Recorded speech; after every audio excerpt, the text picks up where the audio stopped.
in the show.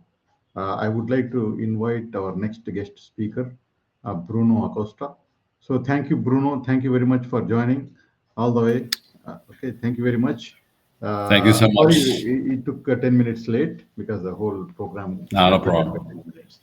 So let me give you a quick round of introduction to Mr. Bruno. We are talking about supply chain synchronization on VUCA world today.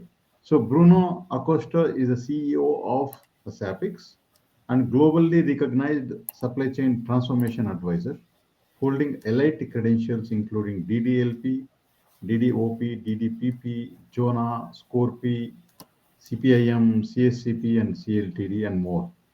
He specializes in score-based transformation, DDMRP, TOC, and SNOP ERP implementations, and strategic business process improvement. As an APIX master instructor for CPIM, CSCP, train the trainer, the learning dynamics for instructors. So he trained and mentored supply chain professionals worldwide. Bruno is a master instructor for DD, ICE, DDP, and DDL, and an experienced DDMRP implementer as well. So he enables organizations to build agile, resilient, and high-performance supply chains. So thank you joining Bruno. Over to you, sir. Yeah. Thanks, sir. Thanks, sir. I appreciate your invite, and I think that we can contribute with some professionals. And I would like to, let's say, create a kind of incentive for them for looking for let's say, a bigger or a greater preparation in the supply chain field. So I would appreciate if you could tell me if you are seeing my screen now. Yes. Yes. All right. Thank you Yeah. so much. Thank you very much. Yeah. That is so. That is a Okay. little bit. So I'd like to share to present this slide because I just wanted to create let's say kind of confidence with the audience.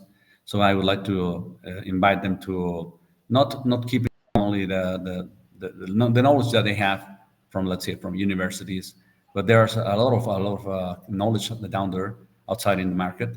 So what I would like to invite them is to consider their preparation, their supply chain preparations, let's say, on a deeper way. So there are several certifications out there that create value for us and for companies.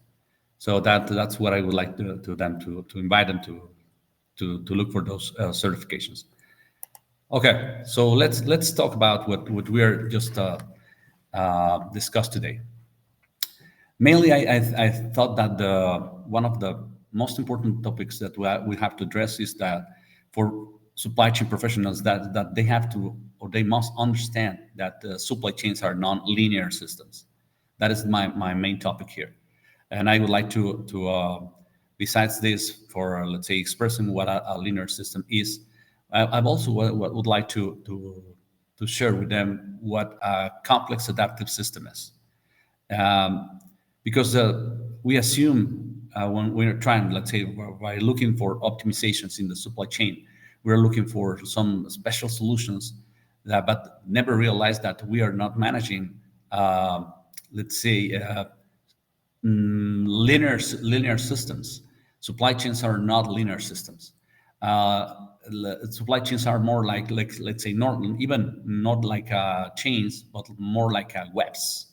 So they are very interconnected between all the nodes that are involved in the supply chain. So we have to address the supply chain. I'm going to say optimizations on a different way, because I'm going to describe in the next slide that supply chain is it's a living thing that we'll have to consider many aspects. And one of them, the most important aspects of the supply chain, is that realizing what is the element, or what are the few elements that are controlling the entire, let's say, output of the supply chain. So let's analyze a little bit about what is the focus of a linear system and a non-linear complex system. So the first thing that I would like to analyze is in linear systems, we used, let's say, the concept that if we divide the system, we analyze the system, and we split it into pieces, and if we solve any piece of the supply chain, and we then put together again, we are going to fix the problem. And that is not the case. That is not the case, because when we see the supply chains in a different way, from non-linear and complex systems, we recognize that supply chains are governed by some elements that are, let's say, controlling the entire output of that system, right? So if we understand, instead of looking at the elements that are being part of the supply chain, if we understand the relationships between them, we're going to have a better understanding on that supply chain. So we have to look at the interconnections, the dependencies between them.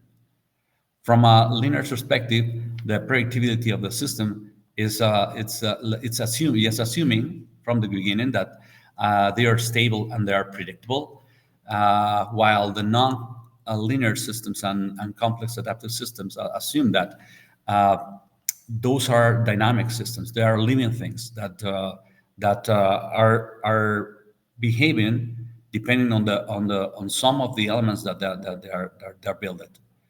On linear systems, we can, let's say, assume that the input to the system and the output of the system is proportional. So while the nonlinear systems assumes that the entire system is governed by even one or just very few elements that controls the entire behavior of the system. So by being said, and assuming a couple of pieces, I'm going to try to demonstrate that. The linear systems assumes that the mathematical models are no, the mathematical. The way that we can describe the linear systems is by using some statistical models, by let's say, governed by normal shell-based distribution curve. So there's this the focus on that is more on the averages. So everything that falls, let's say, between or inside of the curve can be considered that this that is the good things that are happening in the system, and those systems ignore, let's say, the things that are in the tails of the curve, by considering that those are some anomalies, while the non-complex systems use partition statistic models that focus mainly on things that are occurring not as expected. We're going to see a little bit deeper here. When talking about maximization or having the best things about the system, linear systems assumes that the system can be optimized, while the non-complex systems assumes that the complex systems cannot be optimized, but they can be, let's say, continually learn and improved. So I would like to show you a little bit about that. So for that post, I'm gonna show an example. Just let me see. Okay, please confirm that you're seeing my screen now. Yeah. Okay, thank you so much. So in this case, I'm gonna just describe a small system that is compound of, let's say, this system that is a company. It is producing just 3 finished products: finished product A, finished product B, finished product C, that sells to the market with these prices. It is, let's say, the mix of this week.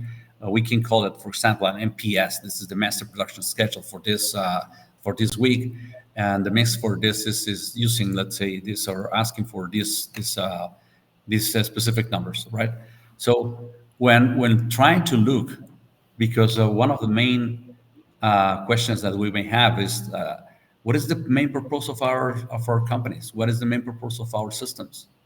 Mainly, with the companies where we normally work, all of them are for-profit companies. So if they are for-profit companies, the most important aspect of that is that they have to create wealth, right? So we also know that we don't have to, let's say, look for creating the wealth at whatever the cost, right? Because we would like to create wealth and create money, make money now and in the future. For making that or happen, we have to be aware that we have to be sustainable. So the enterprises, companies needs to focus on that specific, because that is the nature of their organizations. They are for-profit companies, so they have to create money. So they have to create wealth. So in that case, we have to care about that, because by considering a concept that is called the TVL, the triple bottom line, when we talk about the triple bottom line, we have to realize that uh, even when the main objective is making creating wealth and making money, we have to care about, let's say, the social aspect and the environmental aspect if we would like to be on the market for a long time, right?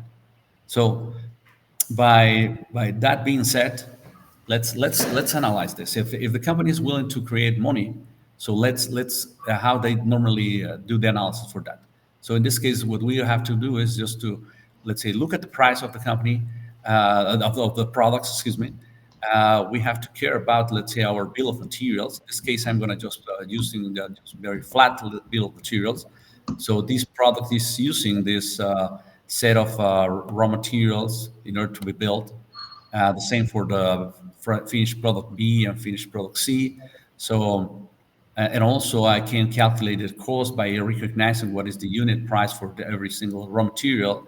And when considering the consumption rate of this, so it uses one unit of this raw material that costs $15 per piece. So it makes, let's say, a partial $50, $15 cost for this.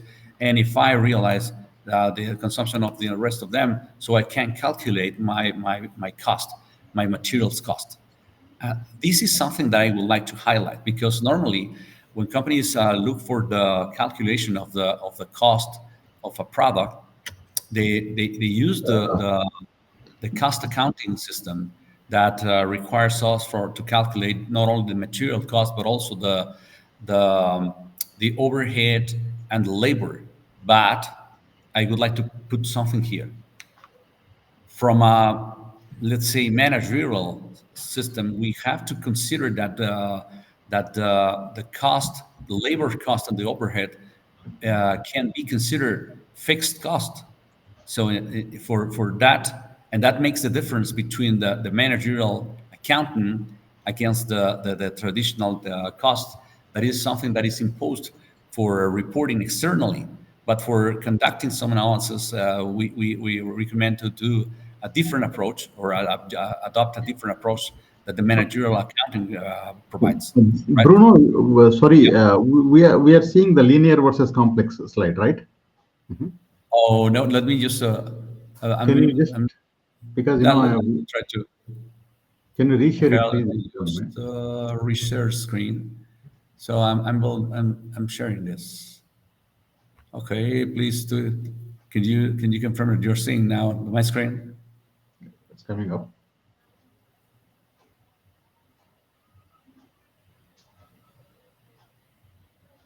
Did not still show. Waiting. Did you share it? Yeah, it's already shared. Let me. I'm stopped sharing it. Can you just I'm gonna. share once again? Maybe share entire screen. Okay. Right.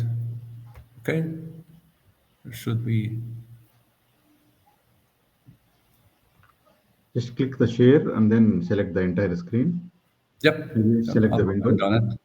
Mhm. Yeah, I've already selected the window. So let me just see. But unable to see it still. Okay. But please confirm that now the screen is being seen.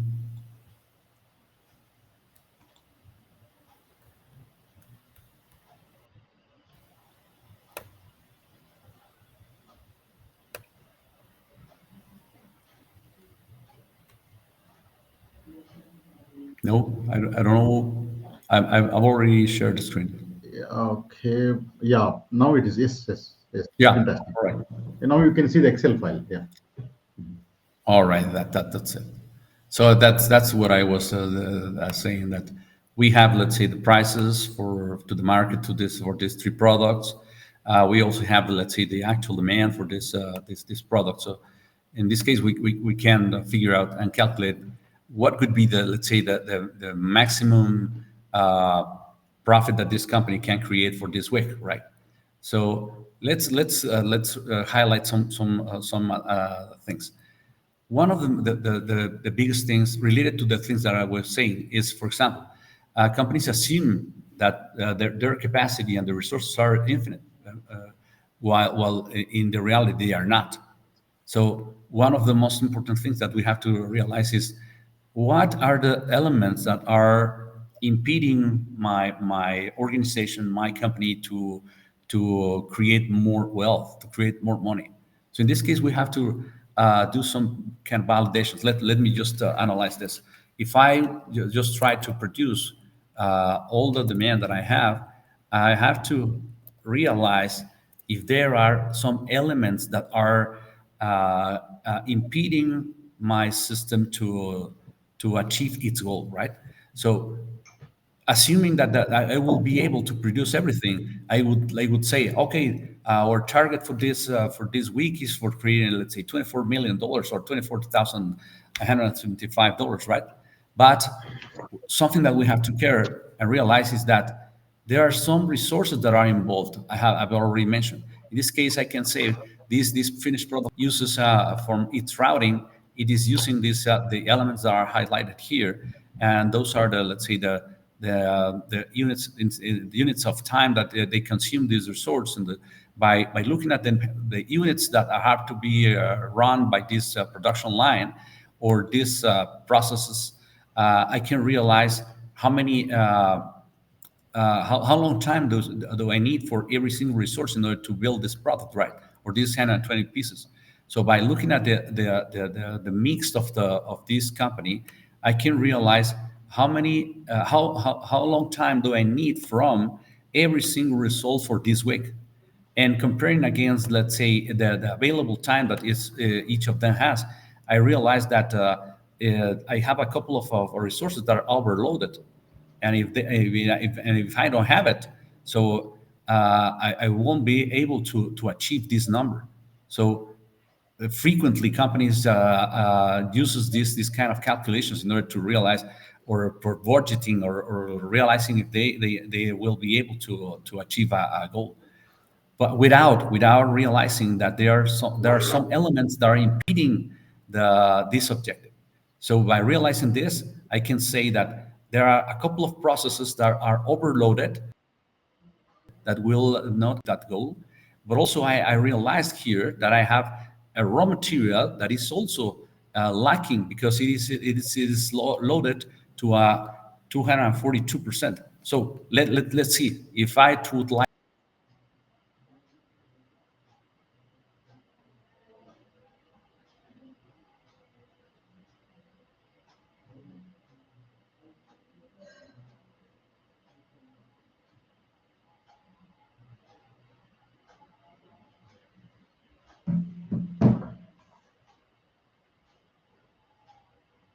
Hello.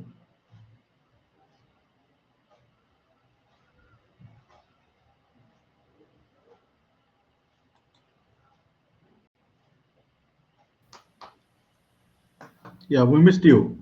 Yeah, Can you reshare screen, please? yes, this. All right. Okay, I've already shared it. Could you confirm that Yeah, yeah. now? Okay. Yes. All right. So what I was mentioning is that let's consider that is the, let's say, the arrival, let's say, rate, but the flow of this specific company will be controlled by some elements. I can say that there are, let's say, few elements that are controlling the system.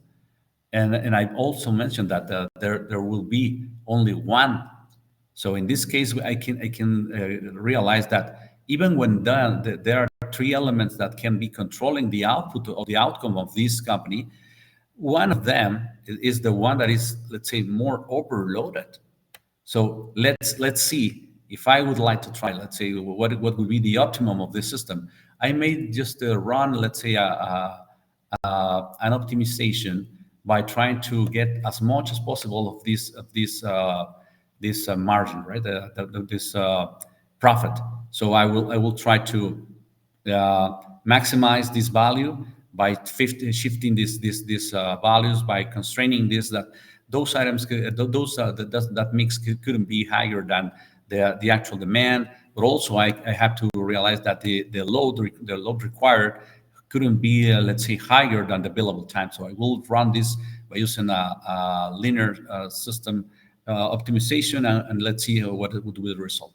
In this case, it told me that that could be the best combination that could provide me with this maximum that is the optimal, right? So, well, let's analyze it, because in this case, the traditional finance system, the traditional cost system can say, all right, let me just drop it. Just please take a look at this. From this 120, I will only produce only two pieces, the 70 and 105, right? So let's see if it's making sense from a traditional point of view, because in this case I have to realize what is my price. If I look at my materials, I can calculate my cost, and the labor and the overhead, I will place them just here as part of the operational expenses that I will be decreasing my gross margin by this and calculate my net profit. So in this case, if my price is 250 and my cost is 123, so my contribution margin is 127. So my question is, if this is the one that has the highest contribution margin, why it was not, let's say, put on the first term? So why this product was having not the highest priority? So instead of building first this 120, let's say the next 70, so I can start realizing that, oh my God, I've overloaded the system, so I've just I cannot build this 70 or even the 105. So the best solution comes from, let's say, building 105, 70, in this case just only two, right? That is why, and in that case, I realized that the raw material that was the higher overload, the load, is now loaded to the 100%. So I will use the maximum of this element that is controlling the system. So that is the case of the complex adaptive system. But I've realized, I've also said and mentioned that systems, that complex systems cannot be optimized. And what I've already done is an optimization. So, but look at this. If we learn, if we understand what is our, let's say, our constraining element of the system, we can realize that our main focus should be placed on this raw material 5. If we would like to improve, to increase this, the optimization would say you cannot do more than this, the $9,189 dollars. But when we realize about that, we should learn about that and realize that our focus must be on let's say, breaking this constraint. And we may say, okay, what can we do related to this raw material 5, because we are lacking, let's say, we have no enough inventory to fulfill all what we can do, right? So in this case, we may say, all right, we need to increase the amount of this availability. So what can we do? So let's what we may say, because we just realized that there is something that is going, let's say, in the opposite side, right? Because instead of producing the most profitable part, we are producing, let's say, the one of the less profitable. And let me explain the reason why. When you have a constrained resource, you don't have to use, or it is not, let's say, advisable to use the cost accounting system, because the cost accounting system may say you have to produce this one. But if we use something that is called the throughput accounting will say, based on the resource that is limiting your system, you have to realize what is the contribution margin for the consumption of these units. So instead of using this contribution margin, I have to say, okay, I have this contribution margin by using how many units of my constraints resource. So I will say, okay, I will have this contribution margin divided by, in this case, 6 units of this resource. So my contribution margin by the every single unit of the constrained resource will provide me $6 per use. So if I realize this, let me see. No. Yes, this is the contribution margin. Just see this 100 divided by 6. Okay. Yeah, this is the right calculation. Here it is. Now, I did a round division. So in this case, if I divided my contribution margin by my consumption of the scarce resource, I can realize that every single unit that is allocated to this product will produce $21 per unit. And look at the contribution margin per consumption of the scarce resource. So this one is the one that is providing me the highest benefit. So that is why the optimization tries to build this first, then this one, and this leave it at the left, at the end, right? But that is not, in this case, my optimal, because when I realize that this raw material is constraining my entire output, now I have to focus on breaking this constraint. How can I do it? In this case, what I'm going to do is, okay, let's try to bring as much as possible of this. And if I go to the market and say, okay, supplier, I would need to, let's say, I will purchase from you, let's say, instead of purchasing just 500 units, I would like to purchase from you 1,000 units. So if I am increasing the size of the volume, I'm let's say, using economy of scale. So I would appreciate if you could, let's say, provide it to me and reduce this price, because I am going to buy from you a higher volume. And the supplier will say, oh no, this material is very scarce. I'm scared. I'm selling all what I have. So if I have to sell to you more than the 500 units that you are buying now, I have to increase the price of that.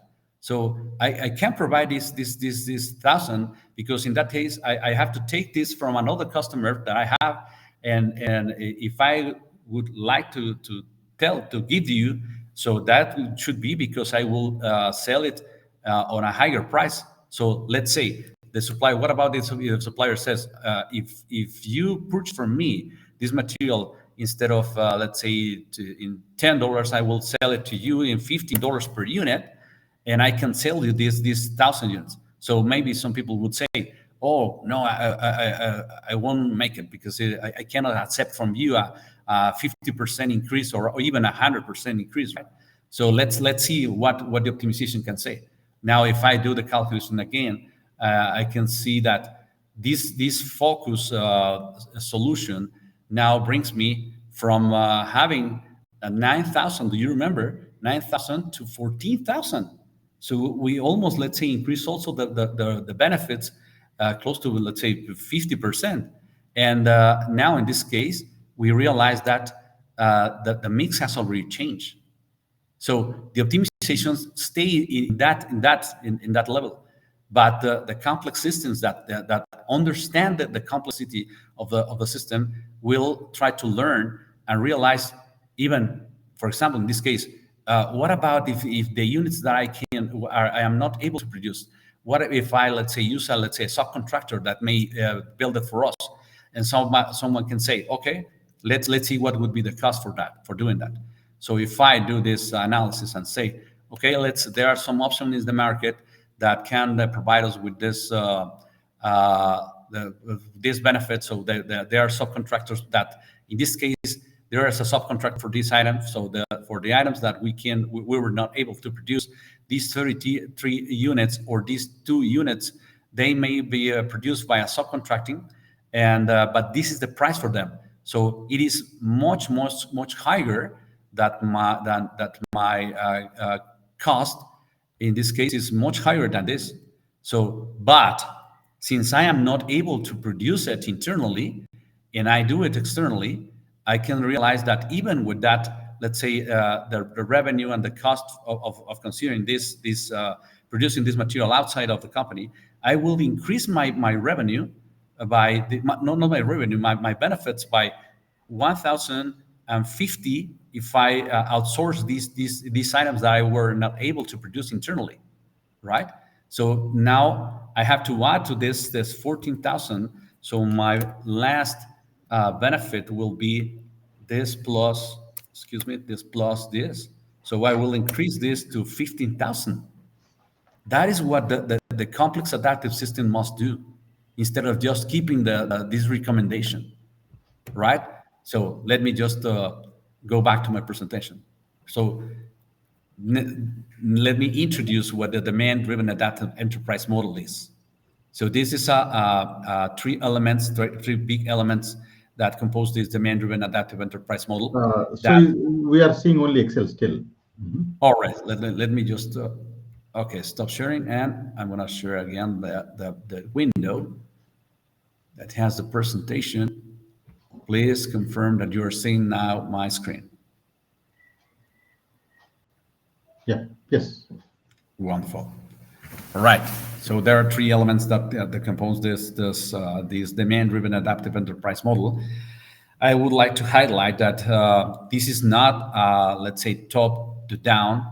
This is not a hierarchical system, but a system that, let's say, goes from, let's say, right to left and left to right, and this element weights the same that this element. These elements are, let's say, focused on the strategic side, the tactical side, and the operational side. So we have 3 elements that compose this demand-driven adaptive enterprise model. From the market, from the, let's say, from the strategy that you have already been mentioning, we bring all the signals that came from the market, and we start, let's say, publishing all the parameters for the business plan that will drive the tactical side, and then the tactical hub will configure the operational model. And then when the operational model is having now, let's say, it is operating on the reality, it must provide some feedback to this tactical that will enable a first adaptation loop. This is the first adaptation loop, because in this case, what I am saying is that is what I am expecting to obtain, and this, based on the actual demand, will say this is what I have. So what I will, let's say, provide to as a feedback loop is a variance analysis that says there are some assumptions that are not valid that we must challenge in order to get closer to the reality. So that enables a first adaptation loop between the tactical side and the operational side. But also, this adaptation loop will enable the capability for providing feedback to the strategy by realizing and projected, let's say, some models that will enable a second adaptation loop between the tactical and the strategic side. That is what the demand-driven adaptive enterprise model does, based on 2 things, based on and driven by the market, by the, let's say, what is happening outside, the tendencies, all the aspect from the, let's say, from the what he will hear from the voice of the customer and the market, but also by using the actual demand, right? So that is what is demand driven. And I am going to focus on this because what I was showing is focus on this place specifically. So I'm going to go deeper on this concept that is the demand-driven operating model, the DOM, right? Let's see this. please take a look at this, because I've just mentioned that all these things came from the complex adaptive systems, so, right? So the adaptation systems requires that three things happen. An emergence from let's say from a system, so let's say a configuration that emerged from this. So it is setting the parameters for the other elements that now it does exactly the same thing, but for a different, let's say, range, for a different process. So in this case, there is an emergence from this that the demand-driven operating model will consider, and then a feedback, let's say, loop will provide what happened in the reality. So it provides the expectation and it provides the reality, the comparison between them.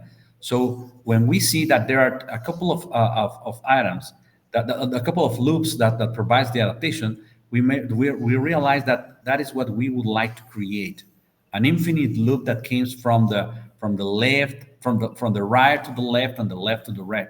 So in this case, we can say that the strategy is not driven only the operation, but the operation is also affecting the strategy. That is why they are at the same level. They are not hierarchical. There are no, let's say, in the traditional system, we have, let's say, the strategy in the top, the tactics in the middle, and the bottom. We have a hierarchical, let's say, system that is rebuilding everything what things don't happen in the right, in the way that they were expecting. That is why this becomes really interesting thing, while recognizing that the operations even are responsible for setting the strategy. That is something that let's say, when I realize about that, I just, let's say, oh my God, that's really evident, right? So let's focus on the first element, that is the demand-driven operating model. That's the scope of my presentation. So the demand-driven operating model consists of three elements too. The first thing is that we call the demand-driven MRP. Demand-driven MRP is only the heart of this model, the demand-driven operating model. That is the supply order generation. The DDMRP is just the entry point to this demand-driven world. We have a couple of elements more. The demand-driven scheduling, that is the finite control point scheduling. Remember when I mentioned that there are just very few elements that are governing the system. So that is what we are trying to realize here. When we realize that there are some elements that are controlling the outcome of the system, then we have to realize that those elements are finite. They are not infinite capacity. They have not infinite capacity. They are finite elements. So we need to have and recognize what is happening with these elements. So that is why we're going to use this concept that it's called the control point. A control point is let's say, a place let's say, on the system where we need and want to capture as more relevant information regarding the system. So we're gonna, let's say, try to realize what is happening with the system by controlling those points.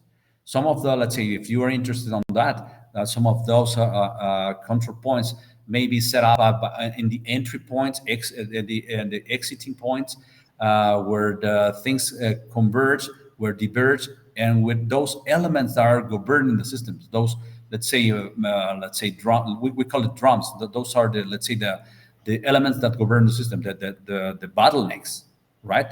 And also where we see let's say, a very clear on stability. Those are the places where we would like to place these control points, but because those are places that we are, let's say, trying to keep and have as much information as possible, not in every point in the system, but only on that specific control points.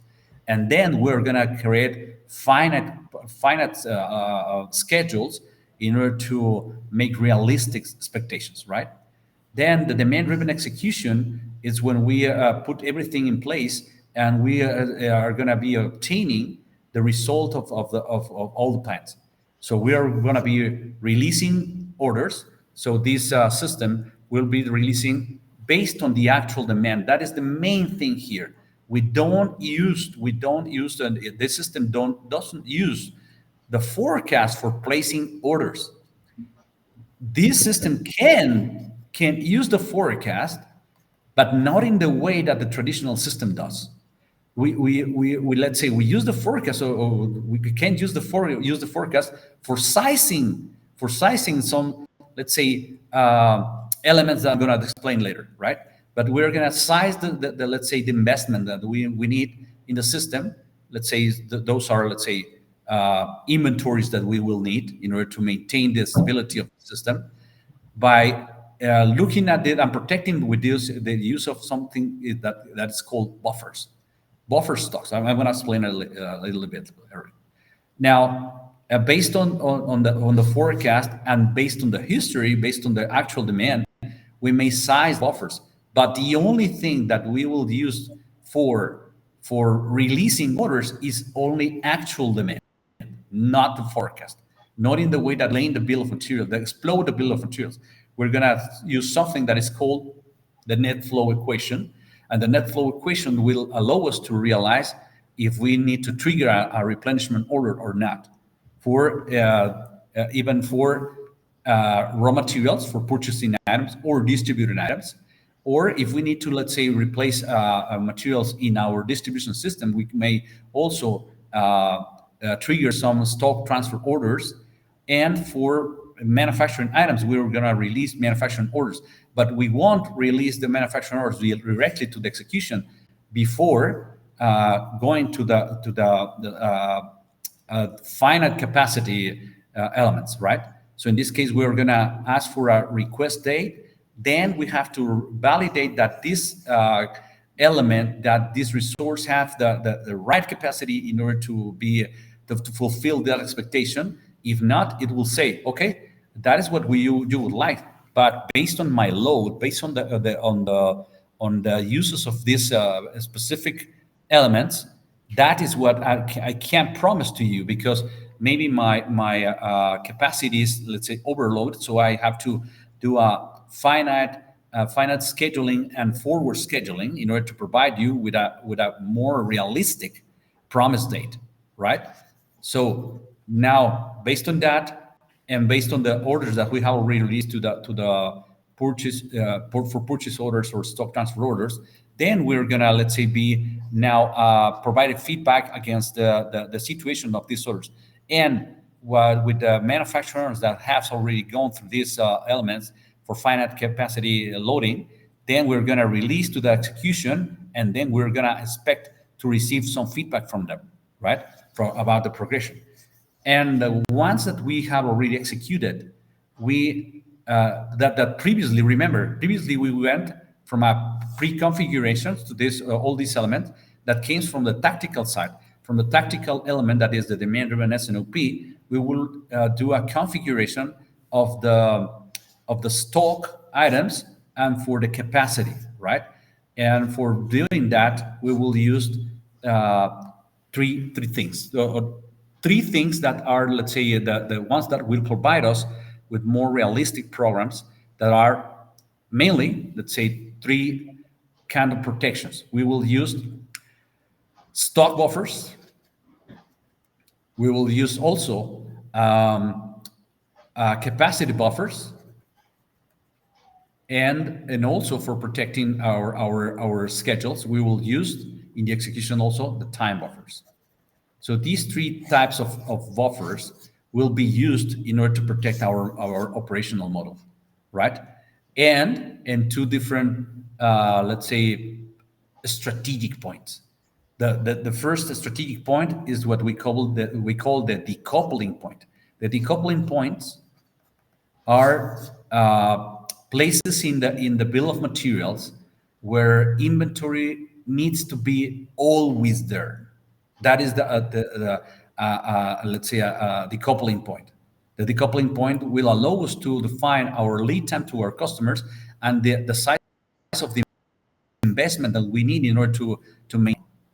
And in the other side, we will define these control points. The control points are locations where we would like to capture as much relevant information as possible, right? So with these two different kinds of points, the decoupling points and control points, and these three different buffer types, we will provide with a more reliable or realistic managing of the operational model.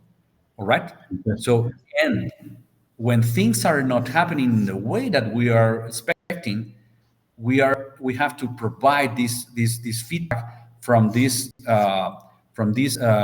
order generation, let's say, element, from this execution element, and from this scheduling finite control point. So from all of them, we will provide feedback to this tactical hub that now will or will do the analysis for saying, okay, we need to reconfigure the model. That is where the the second emergent happen, right? For the capacity, for the materials from the investment. So that is why we use these three types of buffers: stock buffers, time buffers, and capacity buffers. All right. So that is the way that we are going to see this. We will use this as let's say as a generation, let's say a system that generates relevant information that will allow us to make better decisions based on what we have already understood. We are not managing linear systems. We are managing systems that have to be adapting, that are not, let's say, predictable, because they are living on what now we have already coined the term VUCA world. It's a volatile, complex, volatile, uncertain, complex, and ambiguous world. That is why, and this is the system that we have built just for managing this, or facing this VUCA world, right? The, Fantastic. I don't know if I have, let's say, enough time just for continue, because Yeah, I. we are running out of time. Yeah. So if you can quickly conclude the complete Oh, okay, right. presentation. So for this first element, the DDMRP, there is a methodology. The methodology for this is, okay, we have 5 steps. First thing is we have to position. Position is you have to decide in your bill of material where do you have to place inventories that are strategic. There are several. There are at least six criteria that we can use, for making these decisions. It is not that only that like in the traditional system by saying, okay, we're going to place, let's say, inventory at the finished good level for make to stock. We're going to place inventories at the sub-assembly level for an assembly to order, and for a make to order, we're going to place materials at the raw material level. No, that is not the case. And someone can say, okay, that is exactly the same thing. No, that is not the same, because when we in the traditional system we use, let's say, even when we decide to decouple by using these materials, that those systems, those places are governed by a forecast. So these elements are forecast driven, and the problem when using forecast driven is that we use the forecast in order to explode the material, the bill of materials, the entire bill of material, for releasing these POs. So we can say that these POs are forecast driven purchase orders, not demand driven, because it needs to see in the future at least this cumulatively time, that is the longest, let's say, branch of the bill of material, that sets up what is the planning horizon that we need to see.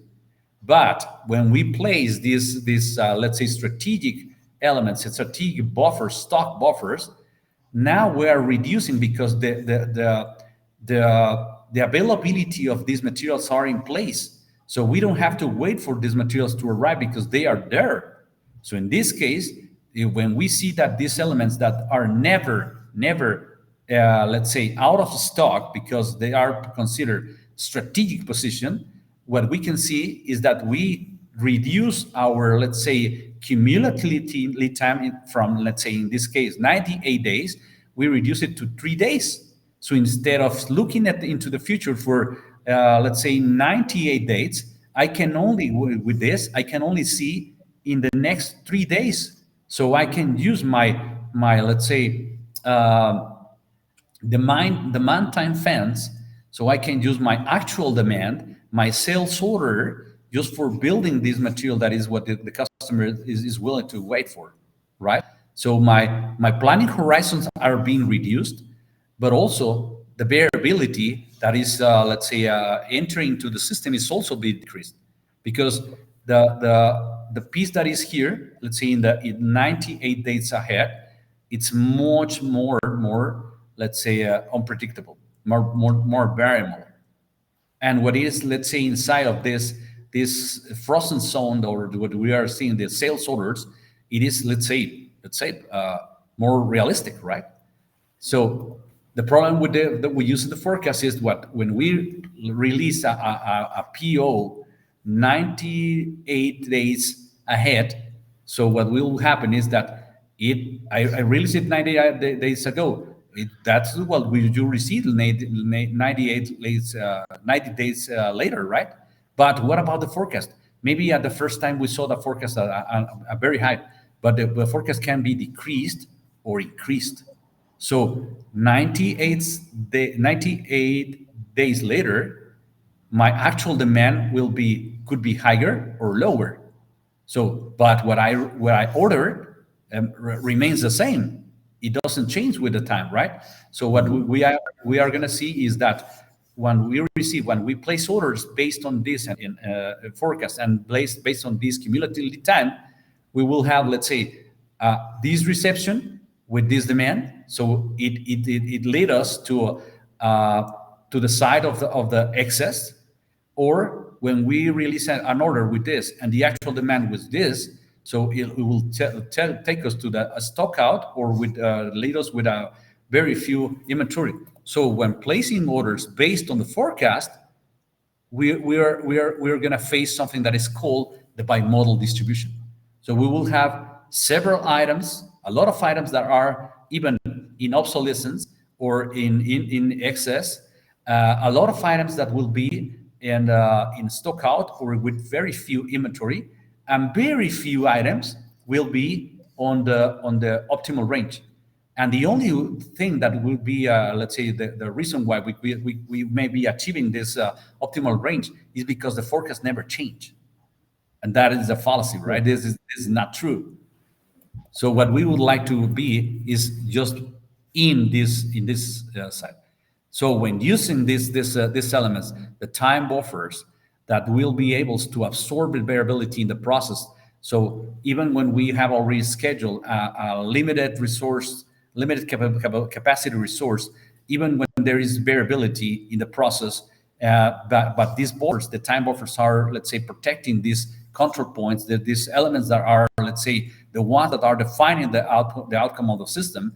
So we will be able to be consistent and, let's say, providing the right customer service, and by using the right way these scarce resources, right? That's what the time buffers does. Also, our capacity buffers shift our let's say, perception of the traditional model, because on the traditional model would say, okay, if the resource is let's say is being used in less than a capacity, and a specific capacity, let's say, is having let's say a low efficiency, so that is bad, right? In this case, we can say no. If we consider that this is not a resource, is not a constrained resource, it should have a protected capacity that will allow the system to recover fastly if something happened. So take a look at this cost-centric point of view and the flow-centric point of view. So capacity must be, let's say, sized when there are not, let's say, limited resources, by having, let's say, excess capacity that can help the system to recover when it faces a disturbance, right? That is the way that we can When see. we conclude, sir, sir, we already little delayed by 5 minutes. Yeah. Okay, yeah, I'm done with the next slide. So that is the way that we are going to see a demand-driven operating model that will be using some stock buffers, some, let's say, capacity buffers are for non-constrained resource. The constrained resource, in this case, for example, this constrained resource that could be, let's say, a bottleneck, will be protected by using time buffers. Some stock buffers are will be used, let's say, for reducing the lead time that let's say matches what the customer is willing to wait for, right? Some time buffers ordered for protecting the shipment. All right. So by using all this type of buffers, we will be able to manage all the let's say the disturbances from the supply and the demand. And very important thing, on the we don't focus on these three elements. We don't focus on what is happening the way that we were willing to happen. No, the relevant information is in the tails of these normal distributions. Everything that happened on a different way than expected says that there is relevant information here.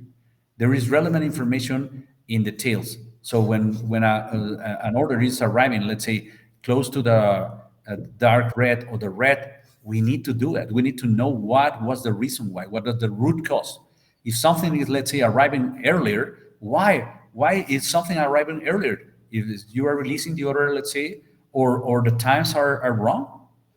Same happened with the stock buffers, and same happened with the stock with the capacity buffers. So now you can see why this is now, let's say, called a demand-driven adaptive enterprise model. I've just only introduced during this presentation only this piece. So there is a bigger world here. I Fantastic. hope that this is good. That would, let's say, be interesting for you, This is and that's really what I would like interesting. to. This is really interesting, and I think we need to have a good slot to discuss in the detail. So, inventory buffers, capacity buffers, and time buffers. Fantastic way to drive demand-driven adaptive enterprise.